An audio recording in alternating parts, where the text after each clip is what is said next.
What's up, everybody? Welcome back to the channel. I hope you all are doing well today. And to all my new supporters joining us, welcome to the family. Everybody, please feel free to like, comment, subscribe, and turn all post notifications on so you don't miss another one of these reaction videos. Now, let's jump right into it, man. I'm not going on one of my big rants today. Today, I will be checking out 7 questions Americans constantly ask about Britain and its people. Now, I'm actually curious to know if these are any questions that I may actually have in mind. So let's jump right into it, man. I'm not wasting no time. Here are the most common questions that I receive from Americans about Britain. All right, man. And let's see if these questions are ridiculous. The question I get all the time is why I've always wondered that. Why do British people say maths? Maths. You see, you got to add that S on the end to make it proper. Maths. Oh, that's hard. Oh, that's difficult. British people say maths instead of math. And this is one of those questions that often gets asked in reverse as well. Well, is it because it's more than one equation? It's more than one number, more than one algebraic formulas, should I say. I don't like math. You got variables in math. Like, when you start adding letters, it's like, why? Well, in other words, why do Americans say math instead of maths? And if you go on any kind of internet forum, as we used to say back in the past, you'll generally speaking have Americans defend their position and Brits defend their position, and nobody see the other side's argument. But the common reason that we give as to why we pluralize it is that it is short for mathematics, which itself describes various disciplines of maths. Now, in America, mathematics is obviously... What'd I just say? Man? Call me British or something. What'd I just say? Come on now. We think alike. Great minds think alike. There's too many equations and numbers and variables. Of course. That's why you should say maths. Yeah. Seen as a singular entity, just like English and science, even though all 3 of those subjects contain multiple disciplines. Yeah. In science, you have chemistry, physics, biology. In English, you have English language and English literature and many other facets in between, which then makes me realize that neither country is consistent. After all, nobody in Britain would say, I have a degree in Englishes. On the other side of the coin, Americans might refer to sporting activities as sports, to denote the fact that there is, in fact, more than one sport. In Britain, we don't usually have that final S, even though the argument for it being a countable noun is pretty strong. So I suppose in that regard, it's just like the rest of the English language. No one can really make up their mind what the rules are. Speaking of language barriers, wouldn't it be nice if we had an app that helped you overcome them? We do. It's called Mondly. With over 125 million users, Mondly is among the top 5 language learning apps. I'm actually fascinated while doing other stuff. In fact, every focusing on Mondly's quiz in my description. Why do Brits put an R in words that don't have one? And at first I was really confused by this question because I couldn't think of an example of what they meant until somebody gave me an example. In the Beatles song, A Day in the Life, John Lennon says, I saw a film today, oh boy. Now, most British people probably wouldn't find anything particularly unusual about the way it's pronounced. We don't even notice when he's singing it that he's pronouncing an R after the word saw. But to Americans, it's apparently very noticeable when British people do this. And that is, of course, because the United States is a largely rhotic-speaking country. That is, most Americans will pronounce the R in words like door. So in American English, it's very important to differentiate between those words that do have R's in them and those that don't. If it were the Beach Boys singing A Day in the Life, it would most likely go like this. I saw a film today, oh boy. They would probably sound less like Kermit the Frog. Notice when I do that, there's no R sound. So why do we do it in Britain? Well, this is known as an intrusive R, and there's an intrusive cat. That is, when you have a word that ends in a vowel sound, like saw, that's followed by a word that begins with a vowel sound, like A. And so our brains feel compelled to stick an R in between the 2 words, so that the transition from one to the other feels a bit more fluid. And the best part is we don't even realize we're doing it. Okay, I mean... I don't really pronounce my R's that much. It depends what the word is. Like, okay, dollar bill. We know there's no A at the end, but I'm not saying the R. I can't. Dollar bill. Dollar bill. It sounds awkward if I say it. Dollar bill. Dollar bill? How do you guys say it? How do you guys say dollar bill? Do you pronounce the R at the end? Please let me know. Of course, I get questions on a range of topics, and it's not just limited to words. One question that I get asked all the time is, do British people like warm beer? And the first time I was asked this question actually predates my YouTube channel because it was asked to me by a family member of my wife's. And I was quite puzzled by this because I've never really thought of British beer as warm I've also never thought of it as British. Now, there will be instances, of course, when we buy, say, a six-pack and there's no room in our fridges because they're tiny, so we leave them on a counter or a cupboard. And of course, famously, we don't have air conditioning in Britain, so beer can, in those circumstances, get as warm as the rest of the house. But when you're talking about visiting British pubs, some of which also don't have air conditioning, to my memory, the beer was often cold and refreshing and usually mediocre. When it comes to temperature, I wouldn't say that I've noticed a discernible difference between beer that's served in America and beer that's served in Britain. So I'm not really sure where it comes from, but it is a stereotype that's labelled. Every glass of beer I've seen in all these UK videos, they've never had ice in them. Do you guys drink your beer with ice? See, that might be a stupid question right there. See, that's probably based on preference right there. What do you like to drink your beer with? What do you like to just drink your beverages with? Do you always need ice in the cup? Or can you just put that beer in a cup and just go ahead and drink away?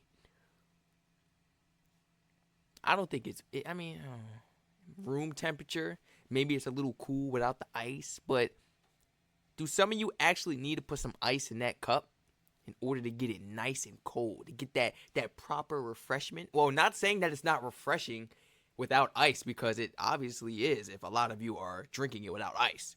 So excuse me for saying that, but yeah, I'm actually curious to know, you guys drinking your beer with ice? Because I haven't seen anybody drink it with ice yet. At all.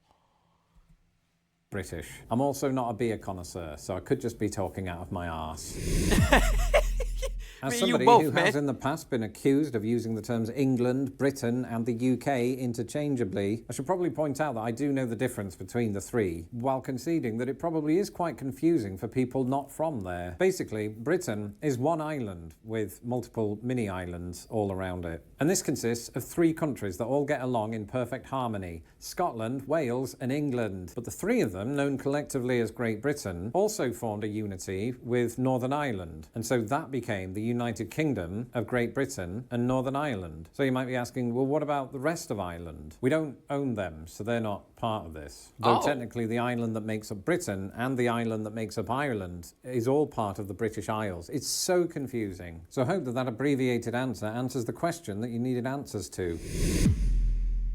Inevitably, when you have two countries that are in fact separated by a large ocean, a lot of the memos that get lost in the pond pertain to food. And a question that comes up all the time is, how exactly do Brits define the word pudding? I had to think about this question when I was first asked it, because I'd never really imagined that we have different definitions for this word. And then I thought about it for a few seconds and realised, well, of course we do. In America, it turns out that a pudding is a very specific type of dessert that has sort of the consistency of custard, but isn't necessarily custard. This is weird to the British, although perhaps not as weird as our own definitions, because in England and or Britain and or the United Kingdom, pudding is a synonym for dessert. So that custardy thing would also be referred to as a pudding in Britain, but then so would chocolate cake and apple pie. Yeah, any dessert would be considered pudding because it's a synonym for dessert. What?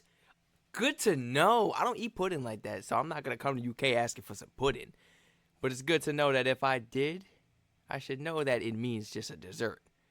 So the waitress or the waiter is probably going to ask me, whoa, what type of pudding would you like? Huh? And I'm going to be slow sitting there like, well, they got chocolate, they got vanilla. Oh my goodness. And ice cream. And you might think, well, what's weird about that? It seems pretty straightforward to me. Yeah, well, we also use pudding to describe specific savoury dishes. In fact, it turns out that it was in such a vein that the word pudding originated. From the 13th century, it originally meant a kind of sausage, the stomach or one of the entrails of a pig, sheep, etc., stuffed with mincemeat, blood and seasoning, boiled and kept till needed. This is why, to this very day, Brits and people from that other country, Ireland, refer to a type of blood sausage as black pudding. And in the UK, this savoury definition... Oh, yeah. Now that I think about it, I actually learned this in one of the other videos I reacted to previously. Yeah, black pudding. And it looks like just... I don't know how to explain it, but it just looks solid.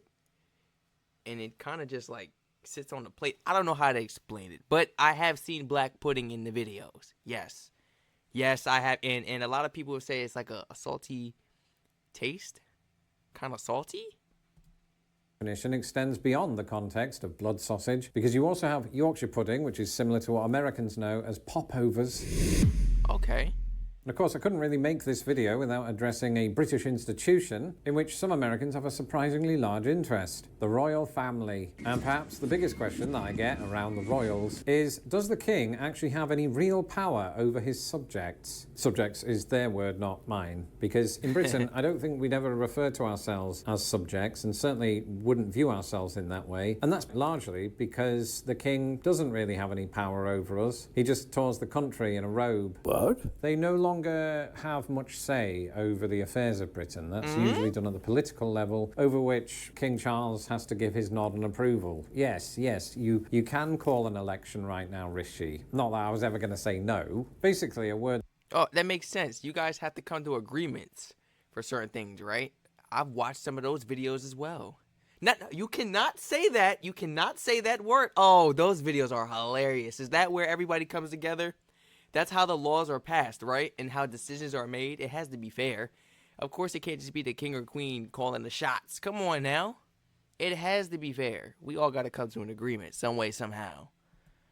That is used commonly about the monarch is that they are just ceremonial in nature. At this point, I think they're just there because nobody can imagine them not being there. So you've got all of those British people that do love and adore the British royal family and turn out for the parades and things like that. And then you've got people who can't stand them. And neither party wins, because this group, the group that really likes the royal family, inevitably ends up with way too many royal plate sets. And this group hasn't been able to affect the change they'd like to see, which is the complete removal of the royal family. And so in that respect, I suppose we are subjects. Whoa.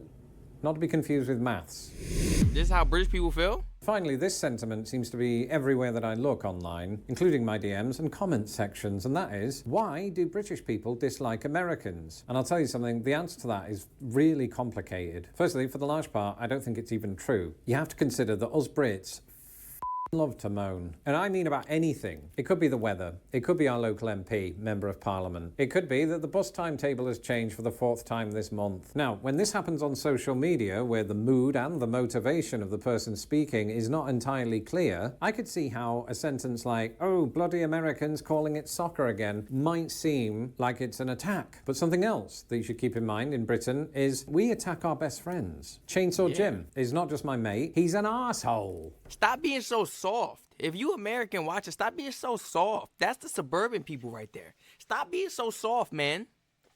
Come from the city, man. Everybody crack on each other. And we best friends. We brothers the next day. We brothers and sisters the next day, man. We family still. What? Stop being so soft. How would you like it if everybody was just super duper nice to you every day, all day? You'd be weirded out. You will be creeped out like you get an ick. Get away from me. You too nice, man. You weird. Yeah, out here, if you too nice, you are weird, man. Crack a joke or something about me. Call me ugly or something, man. I don't care. Let's laugh. Yeah, I don't like people that are too nice. Because then it makes me feel weird. It's like, all right, I got to watch what I say around this person. I can't make certain jokes about them or other people, even though it's harmless. Because I don't know how that person going to feel. And I don't want to hurt them as well if they're very nice. And it's like, okay, you have a pure heart. You have a pure heart. I don't want to break that. Because I went ahead and made a joke or something. No. I don't want to offend anybody. But just stop being so soft, okay?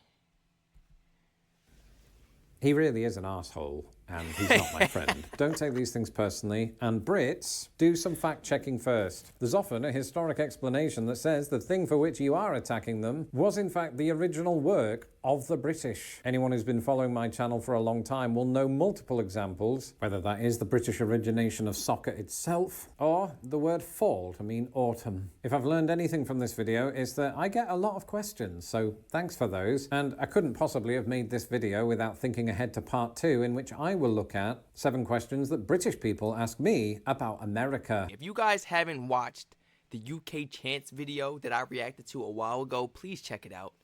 Please check it out, and you will find out very fast that British people are not only mean or cruel to Americans, or should I say, they don't only joke on Americans. Come on now. They joke on each other. They joke on the players. They joke on the people in the crowd and the stance. If you make a fool of yourself, hey, They gonna make a fool of you, okay? They gonna lead by example because you the one leading yourself by an example, looking like a fool.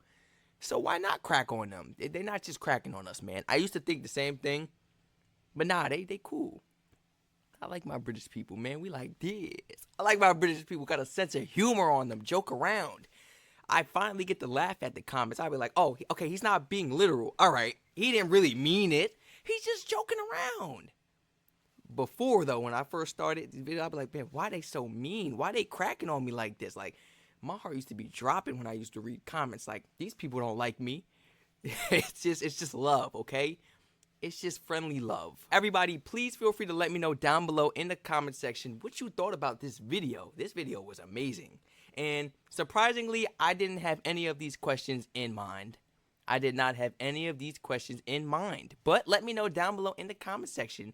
Did you yourself actually happen to have some of these questions in mind? And were you satisfied with the answers you received today? The answers you heard throughout this video, were you satisfied with them? Everybody, please feel free to like, comment, subscribe, and turn all post notifications on. If you guys enjoyed this educational video just as much as myself, could we call this an educational video? Could we? I feel like I could call every single video an educational video because I'm always learning something new every single day. That's what life is about. Life is beautiful, man. Life is beautiful, man, for real. Everybody, please feel free to spam my comment section and use that suggestion link down below in my description if you would like to recommend some more of these fascinating videos for me, myself, to react to. And please feel free to share this video and this channel to your friends and family members. Whoever you feel may be interested in joining us along on a daily basis to watch some of these fascinating videos. Once again, everybody, please stay safe and thank you so much for joining me today on this beautiful day to check out this amazing video. I'll catch you guys in the next one.